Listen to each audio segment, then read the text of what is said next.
जय हिंद दोस्तों।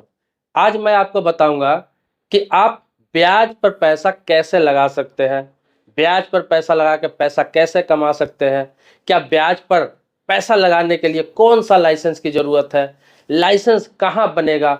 बहुत सारे लोग ये सवाल किए हैं कि मैं ब्याज पर पैसा लगा के पैसा कमाना चाहता हूँ, इसके लिए कौन सी लाइसेंस की आवश्यकता है, लाइसेंस लेना ज़रूरी है या नहीं है। तो इसके बारे में विस्तार से बताऊंगा, पूरे वीडियो में आप बने रहेंगे, जानकारी जरूर लेके जाएंगे। बस आगे बढ़ने से पहले रिक्वेस्ट करूंगा, वीडियो को आप लाइक भी जरूर कर लेंगे।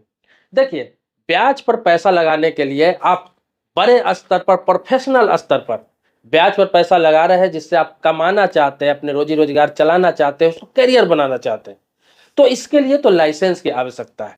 लेकिन इसी तरीके से सोचते हैं कि दो चार लोगों को मेरे पास पैसे हैं तो मैं इन्वेस्ट कर दूं, किसी को ब्याज पर दे दूं और उससे कुछ पैसा है। प्रोफेशनल तरीके से नहीं, ऐसे इन्वेस्टमेंट के तरीके से होता है ना। किसी के पास चलो 50,000 1 लाख रुपया है, 2 लाख रुपया है, तो सोचता है किसी को 50,000, किसी को 1 लाख, या फिर किसी को 10,000 करके किसी को जरूरत पर दे देता हूँ और मुझे भी कुछ इंटरेस्ट मिल जाएगा और पैसा भी अपना बढ़ता रहेगा। पैसा तो मेरे पास पड़ा ही रहेगा, उधर से ऐसे कुछ पैसा आ जाएगा, इन्वेस्ट कर दूंगा तो लोगों को दे दूंगा, उसका भी काम चल जाएगा। तो दो तरीके से होता है। पहले मैं आपको बताने जा रहा हूं कि आप लाइसेंस लेके कैसे कर सकते हैं ब्याज पर धंधा, उसके बाद बताऊंगा कि बिना लाइसेंस के भी कैसे कर सकते हैं। दोनों तरीका बताने जा रहा हूं। सबसे पहले आपको बता दूं लाइसेंस। तो ब्याज पर जो पैसा लाइसेंस लेकर लगाते हैं उसको कहा जाता है साहूकारी लाइसेंस। साहूकारी लाइसेंस बोलते हैं जो लाइसेंस आपको मिल जाएगा तो उस पर क्या है, ब्याज पर आप पैसा किसी भी व्यक्ति को दे सकते हैं। तो उसके लिए क्या है कि जिला स्तर पर एक साहूकारी लाइसेंस बनता है, जो जिला निबंधन कार्यालय से बनेगा। दूसरा क्या है, आपको तहसील स्तर पर बनता है, जो तहसील में निबंधन कार्यालय से बनेगा। तीसरा क्या है, राज्य स्तर पर बनता है, जो राज्य निबंधन कार्यालय से बनता है। अब आपको बता दूं कि ये तीन तरह का लाइसेंस होता है। जैसे कि आपने तहसील स्तर पर लिया, तब अपने गांव में, पंचायत में, अपने तहसील एरिया में जितने भी लोग होते हैं, किसी को भी आप ब्याज पर पैसा दे सकते हैं। जिला स्तर पर लाइसेंस लेते हैं तो अपने जिले के किसी भी व्यक्ति को आप ब्याज पर पैसा दे सकते हैं। और राज्य स्तर का लाइसेंस लेते हैं तो पूरे राज्य में किसी भी व्यक्ति को पैसा दे सकते हैं ब्याज पर। अब एक चीज और बताता हूं कि आप लाइसेंस तो ले लेंगे, लेकिन लाइसेंस लेंगे तो पैसा किसको देना है। तो आप जो तहसील स्तर पर या जिला स्तर पर लाइसेंस लेते हैं, तो आप जिला स्तर पर जैसे लाइसेंस लेते हैं, एग्जाम्पल के तौर पर बता रहा हूं, तो जिस व्यक्ति को आप पैसा दे रहे हैं ब्याज पर, उस व्यक्ति का एड्रेस भी उसी जिले का होना चाहिए। इस चीज को समझ लीजिए, अन्यथा बाद में किसी प्रकार की रिकवरी में दिक्कत होगी और आप उस पर केस करेंगे, किसी प्रकार का रिकवरी के लिए प्रेशर करेंगे, तो वहां पे आपका जो लाइसेंस है उसके अनुसार आपकी ही गलती ठहराई जाएगी, क्योंकि आपका जिला स्तर का लाइसेंस है और आपने जिले के बाहर के व्यक्ति को लोन दिया है, तो वो उस आपको लाइसेंस के अंडर में नहीं आएगा, फिर आपको दिक्कत हो सकती है। तो आपके जिले में जितने भी, जिसका एड्रेस है इस जिला का, जिसका इस एड्रेस में मकान है आपको, आप उसका घर है, उसी व्यक्ति को आप दे सकते हैं। तहसील स्तर पर उसी प्रकार का है और राज्य स्तर पर उसी प्रकार का, मैंने आपको बता ही दिया। अब आपको बताता हूँ साहूकारी लाइसेंस लेंगे कैसे। तो साहूकारी लाइसेंस लेने के लिए मैंने आपको बताया तहसील स्तर पर तहसील में, जिला स्तर पर जिला में, राज्य स्तर पर राज्य में, तो निबंधन कार्यालय होता है। अब डायरेक्ट है कि आप डायरेक्ट जाएंगे, कोई भी काम आप डायरेक्ट कराते हैं तो आपको परेशानी होती है। बहुत सारे लोग कहते हैं कि लाइसेंस कहाँ से मिलेगा, कैसे मिलेगा, नहीं हो पाता है, जानकारी नहीं इकट्ठा हो पाती है। तो आपको बता दूं, हर चीज के लिए हर व्यक्ति हायर होता है। आप जिंदगी में हर काम खुद करना चाहेंगे तो कभी नहीं होगा। जैसे कि आपको घर बनाना है, आपको ठीक है चुनाई आता है, तब आप खुद से मकान तो बना नहीं लेंगे, खुद से लेबर का काम तो करने नहीं लगता है, उसके लिए लेबर हायर करते हैं, चुनाई के लिए राजमिस्त्री हायर करते हैं, पेंटिंग के लिए पेंटर को हायर करते हैं, पाइप के लिए प्लम्बर को हायर करते हैं। इसी प्रकार से प्रोफेशनल जो काम होता है उसके लिए आपको किसी को हायर करना होता है। हर काम डायरेक्ट नहीं होता है। साहूकारी लाइसेंस लेना, आप डायरेक्ट जाएंगे तो आपको मिलेगा भी नहीं, मिलेगा भी तो बहुत सारा प्रोसेस से गुजरना पड़ेगा, जिसमें आपको जो प्रोफेशनल लोगों से कराएंगे उससे 3 गुना ज्यादा खर्च हो जाएगा और 3 गुना समय भी बर्बाद होगा। तो आपको हायर करना है। जैसे आप किसी भी एडवोकेट को पकड़ेंगे, वकील को पकड़ेंगे, उनसे जानकारी लेंगे तो वो आपको सारी जानकारी दे देगा, यहाँ तक कि लाइसेंस भी आपको उपलब्ध करा देगा, प्रोसेस बता के, डॉक्यूमेंट्स बता के। और उनका जो फीस होगा, जो भी हो, कोई बहुत बड़ा 1 लाख 2 लाख फीस नहीं होता है, जो भी फीस हो, चाहे 2,000 हो, 5,000 हो, चाहे 10,000 रुपया, वो अपना फीस लेंगे और आपका काम करा के दे देंगे। दूसरा क्या है, किसी सीए को पकड़ सकते हैं। सीए बोलते हैं चार्टेड अकाउंटेंट, जो इनकम टैक्स रिटर्न फाइल करते हैं, जो टैक्स भरते हैं, जो टैक्स का काम करते हैं, उसको बोलते हैं सीए। तो आपके जिला में, आपके आसपास हर जगह सीए होता है। तो किसी सीए को आप पकड़ेंगे, चार्टर्ड अकाउंटेंट को, तो उनको सारा चीज पता होता है, उनका लेखा जोखा पता होता है, कैसे आपको काम करना है ये भी बता देंगे, इसमें किस प्रकार से टैक्स भरना है या फिर टैक्स देना है या नहीं देना है, कितना का आप लेन देन करेंगे तो आपको टैक्स देना, सारा चीज समझाएंगे वो। और लाइसेंस का भी जुगाड़ करवा देंगे, लाइसेंस भी आपका बनवा देंगे और आपको गाइड भी करेंगे। तो ये दो व्यक्ति को आप पकड़ेंगे ना, या तो एडवोकेट को पकड़ लीजिए या सीए को पकड़ लीजिए। सीए सबसे बेस्ट रहेगा, एडवोकेट आपका लाइसेंस का काम करा सकता है, सीए है कि बाकी चीज भी बता देगा आपको। कोई कोई है कि एडवोकेट भी है जो टैक्स का काम करते हैं, तो टैक्स का काम भी करते हैं, एडवोकेट का भी काम करते हैं, अगर वो मिल जाए तो आपको सोने पे सुहागा है, बहुत बेहतर है। अगर इन दोनों के द्वारा काम कराएंगे तो आपका काम आसानी से हो जाएगा और आपको गाइड भी मिल जाएगा, बढ़िया से गाइडेंस भी मिल जाएगा। ये नहीं कि आपसे बहुत मोटा रकम लेंगे, जब जब राय मशवरा लेना है 2 महीना 4 महीना में एक बार इनका फीस दे दीजिए, आप इनसे राय मशवरा ले लीजिए, इनका राय मशवरा लेते रहिए, अपना काम करते रहिए, कोई दिक्कत नहीं है। ऐसे है कि आप सेफ काम कर सकते हैं, किसी प्रकार की कोई दिक्कत नहीं होगी। तो ये तो हो गया लाइसेंस। अब बता दो पैसा किसको आपको इंटरेस्ट पर देना है, किसको नहीं देना है। तो आपको बता दो भारतीय संविधा अधिनियम 1872 के धारा 11 में कहा गया है कि आपको जो पैसा देना है किसी भी व्यक्ति को, किसी भी व्यक्ति को, तो आपको कुछ चीजें का ध्यान रखना पड़ेगा। जैसे आप किसी पागल को नहीं दे सकते हैं पैसा। अब आपके मन में होगा पागल को कौन देता है पैसा। पागल का मतलब ये नहीं तो पूर्ण रूप से पागल जो रोड पे घूम रहा है वो पागल। पागल का मतलब जिसका मानसिक स्थिति ठीक नहीं हो, बात बात पे गुस्सा करता हो, किसी से लड़ाई करता हो, वो किसी कोई चीज याद नहीं रहता हो। ऐसे ही बहुत सारे व्यक्ति जो सारा काम करते हैं, और ऐसे हैं जो किसी से उनका बनता नहीं है, किसी से अच्छा व्यवहार नहीं रखते हैं, थोड़ा विक्षिप्त होते हैं, वैसे व्यक्ति को नहीं देना। अन्यथा उनका अगर इलाज विलाज कहीं चल रहा है, उनके पास पेपर है, वो पैसा ले लेंगे, आपको ना भी देंगे, आप कोर्ट से भी उनको नोटिस भेजेंगे, कार्रवाई करेंगे, यहाँ तक कि वारंट भी हो जाएगा तो उस पर कार्रवाई नहीं होगी। वो कोर्ट में सीधा जाकर उनके घर वाले बोलेंगे कि इनकी मानसिक स्थिति ठीक नहीं है, देखिए ये पेपर है, इनका इलाज चल रहा है और इन्होंने इनको पैसा दे दिया, ये पैसा कहाँ से देंगे, ये तो पागल है। तो उनको पैसा नहीं देना है।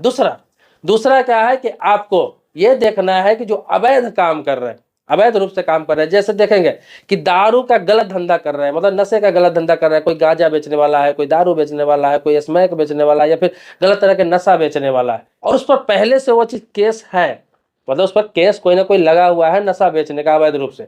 ये नहीं कि दारू का ठेका वाला तो कोई साहूकार से पैसा लेने आएगा नहीं, क्योंकि उसमें तो करोड़ों का लगता है पैसा, और खुद पैसे वाले होते हैं वो लोग लगाते हैं।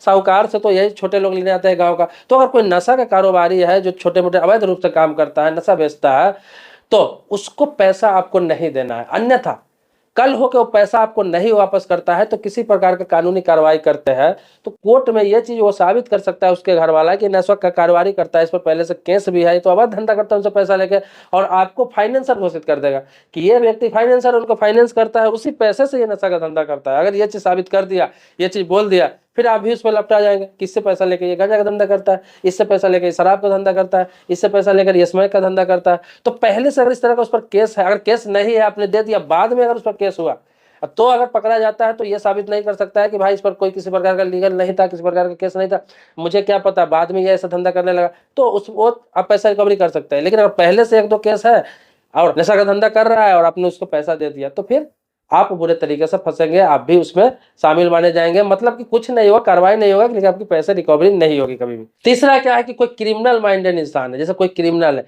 किसी पर आपराधिक केस है, हाफ मर्डर का, मारपीट का कोई गंभीर केस है, उसको आप पैसा नहीं दे सकते।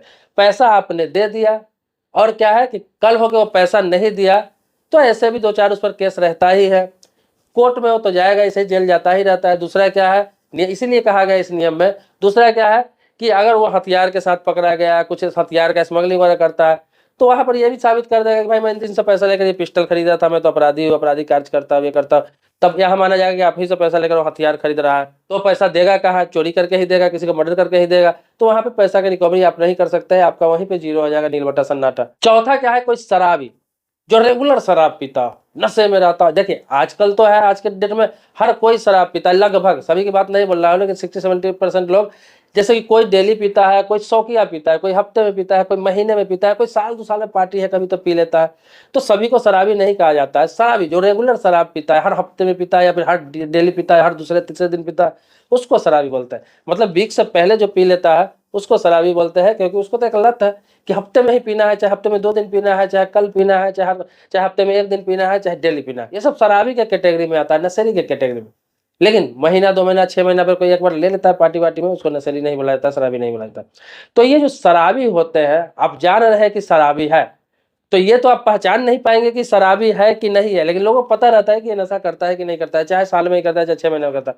तो ऐसे लोगों को आप पैसा दे रहा है तो घर के लोगों से सहमति लें, क्योंकि उसको डायरेक्ट पैसा देते हैं वो रिकवरी नहीं होता है, नहीं देता है, तो फिर आप कुछ नहीं कर सकते हैं, क्योंकि पैसा लेके तो आपका पी जाएगा, नशा करेगा, हर समय नशा में रहेगा, पैसा आप मांगेंगे तो आपसे लड़ाई करेगा, झगड़ा करेगा।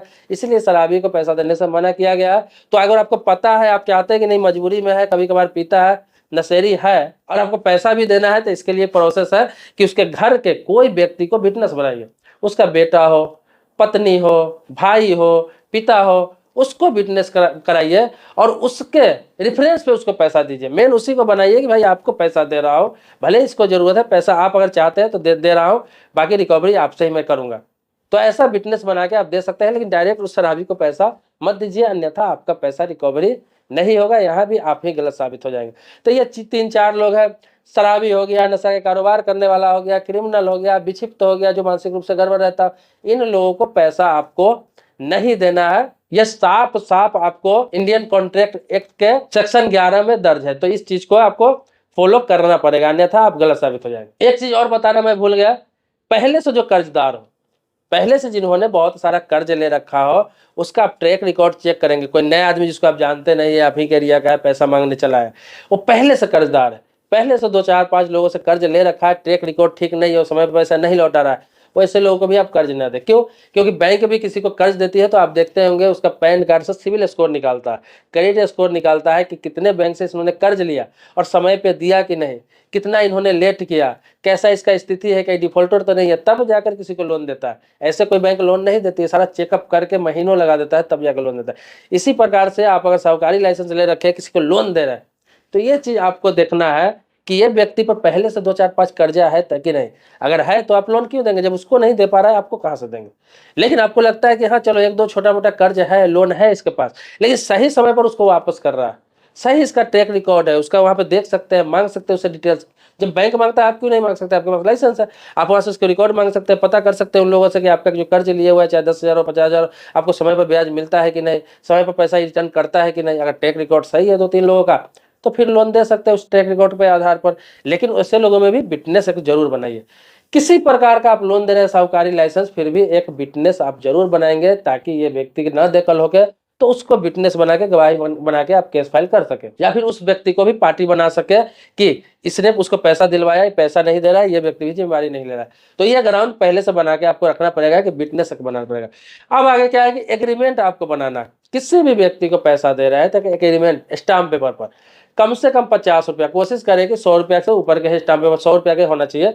उस पर क्या है कि एग्रीमेंट जरूर बनाए। किसी को आप चाहे 50,000 दे रहे हैं, 1 लाख दे रहे हैं, 2 लाख दे रहे हैं, जितना भी दे रहे हैं पैसा, एक एग्रीमेंट बनाए, सारा चीज लिखे उस पर कि ये व्यक्ति किस काम के लिए पैसा ले रहा है, वो भी आपको मेंशन कर रहा है। क्या वो लड़की के शादी के लिए ले रहा है, बच्चों के एजुकेशन के लिए ले रहा है, घर बनाने के लिए ले रहा है, जमीन खरीदने के लिए ले रहा है, या फिर कहीं कोई और कर्ज सधाने के लिए ले रहा है, ये सारा चीज उस पर मेंशन कर ले। सारा चीज मेंशन करके नाम, पता, उसका आधार नंबर वगैरह सारा तो रहेगा ही, सब तो आप लेंगे ही। आधार का आपको कॉपी भी लेना है उसका, जिसको फोटो कॉपी कहते हैं, तो सारा चीज लेना ही है आपको। और सारा चीज मेंशन करना, कारण जरूर लिखेंगे, ये बात समझ लीजिए कि किस लिए ये पैसा ले रहा है। और दूसरा क्या है कि सबसे बड़ी चीज ये लिखना है कि ये पैसा लौटाएगा कब तक।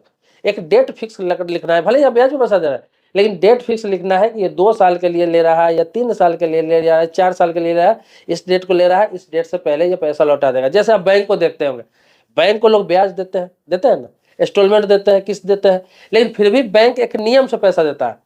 वो 2 साल के लिए, 3 साल के लिए, 5 साल के लिए, ऐसा तो नहीं बैंक कहता है कि ये लो 1 लाख रुपया और तुम ब्याज देते रहना, मुझे पैसा जब पैसा होगा दे देना, तुम जब तक ब्याज देते रहना, ऐसा तो नहीं। एक टाइम बनाता है कि भाई 5 साल का टाइम है, 5 साल में तुम पैसे देने हैं, 2 साल का टाइम है, 2 साल में पैसे देने हैं, भले तुम ब्याज दे रहे हो, सारा मिला के किस्त बना देता है। इसी प्रकार से जब आप किसी को पैसा देंगे तो बिना डेट फिक्स के नहीं, ये नहीं कि मैंने ब्याज पर दे दिया, चलो कोई टाइमिंग नहीं है, अब तुमसे ब्याज देते रहो, जब पैसा होगा दे देना, नहीं।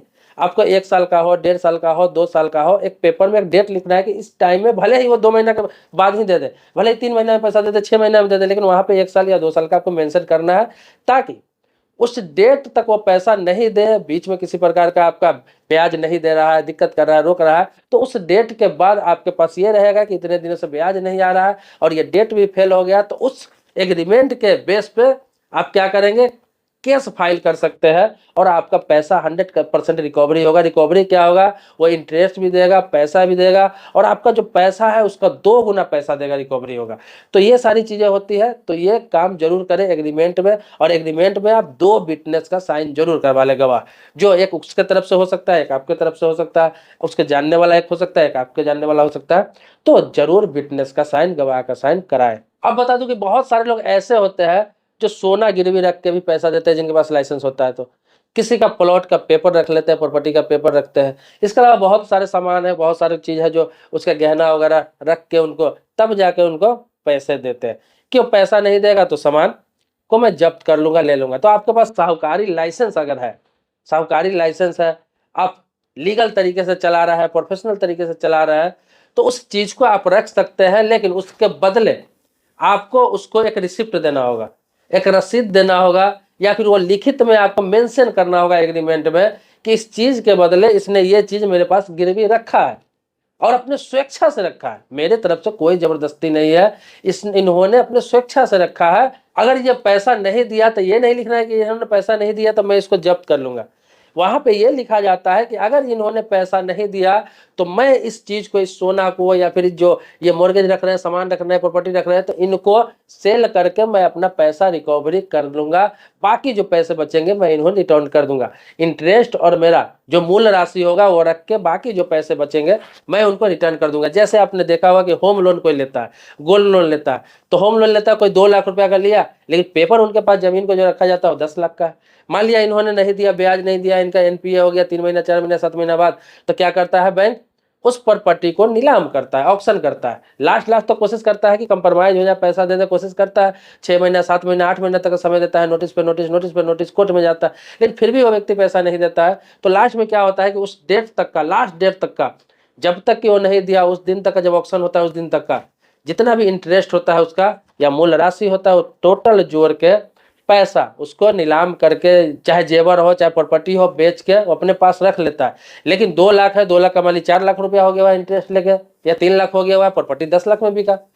बाकी जो पैसे बचता है वो जिनका जो मालिक है उनको रिटर्न कर दिया जाता है लीगल रूप से, यही जायज है। तो ये आप मेंशन करेंगे कि मेरा रिकवरी कर लेगा, जो बचेगा वो उनको रिटर्न कर दिया जाएगा। लेकिन उससे कम की अगर प्रॉपर्टी है, उससे कम का सोना है या कोई सामान है, तो फिर उसको बेच के ही उतना ही रिकवरी आपको कर लेना पड़ेगा। इसीलिए लोग जितना पैसा देते हैं उससे थोड़ा ज्यादा का ही सामान अपने पास रखते हैं, इस चीज को समझ लीजिए, ताकि नुकसान नहीं हो। जैसे कोई सोना रखता है, अगर 1 लाख रुपया का सोना कोई किसी के पास देता है तो 80,000 रुपया ही कैश उसको देता है, चाहे गोल्ड लोन कंपनी हो चाहे बैंक हो।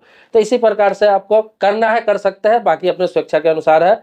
तो एग्रीमेंट में ये सारा चीज आप मेंशन जरूर कर ले, डेट मेंशन कर ले, सामान मेंशन कर ले, उसका स्वेच्छा मेंशन कर ले और विटनेस जरूर रखे, तो कोई प्रकार की किसी प्रकार की समस्या नहीं होगी। आपका रिकवरी बहुत आसानी से हो जाएगा। अगर वो परेशान कर रहा है, किसी प्रकार का कोई दिक्कत कर रहा है, तो आप कोर्ट के द्वारा भी रिकवरी करा सकते हैं। तो ये मैंने आपको बताया कि आप लाइसेंस लेकर कैसे धंधा कर सकते हैं ब्याज का। अब अगर मैं आपको बताऊं कि बिना लाइसेंस के कैसे धंधा कर सकते हैं ब्याज का, तो इसके लिए भी बहुत लंबा समय चाहिए। आप देख रहे होंगे कि बहुत लंबा वीडियो हो गया हुआ है, लोग बोर हो रहे होंगे। तो मैं आपको बता दूं, इस पर प्रॉपर मैं बहुत पहले एक वीडियो बना चुका हूं कि बिना लाइसेंस के ब्याज पर कैसे पैसा लगा सकते हैं, उसके लिए क्या टारगेट है, कितना तक लगा सकते हैं, क्या प्रोसेस है, क्या नियम है, ताकि आपको दिक्कत ना हो।